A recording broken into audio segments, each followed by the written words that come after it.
Калык Акиев кыргыз элинин ак таңдай төкм акындарынын бири. Акындын жаш кези катаал заманга туш келди. Ал кезде көчмөн кыргыз эл үчүн эгиндин бир кочушу кой, бир табагы кой, бир табагы тай болуп ачарчылыкка көп учурашкан.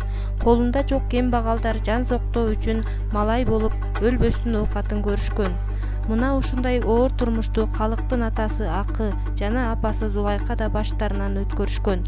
Чиедей балдарын эптеп багып чоңойтуш үчүн усталык жайы бар. Акы боз үйдүн уук, кереге, түндүк каалгаларын жасаган, мергенчилик да кылган. Жаш балдарын жетелеген Акы өзү жүргөн тогуз-торонун бир топ жерлерин кыдырып, көп кыйынчылыктарды башынан өткөрөт.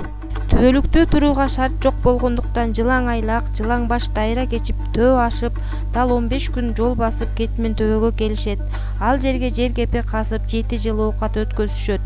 Жер кепедеги турмуш Акындын жер кепеде өткөн күн деген ырында айтылат.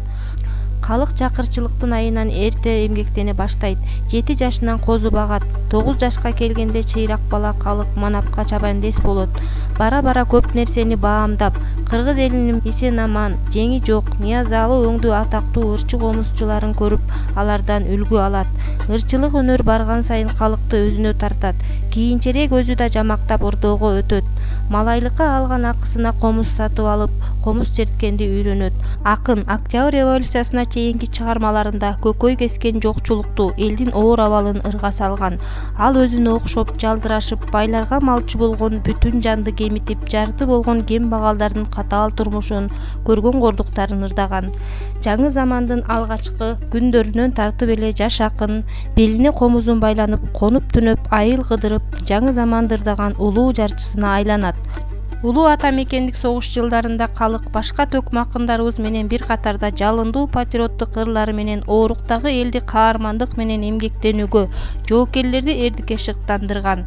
Акындын чыгармачылыгынын дагы бир өзгөчөлүгү ооз-эки мурастарды сактап, элибизге тартуулагандыгында.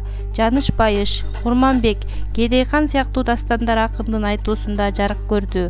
Ал таланттуу акын, ырчы гана эмес, ошондой эле чебер комузчу да болгон. Токтогулдун, башка акын комузчулардын ырларын, күүлөрүн жыйнап, кагаз бетине түшүрүүдө да анын эмгеги зор.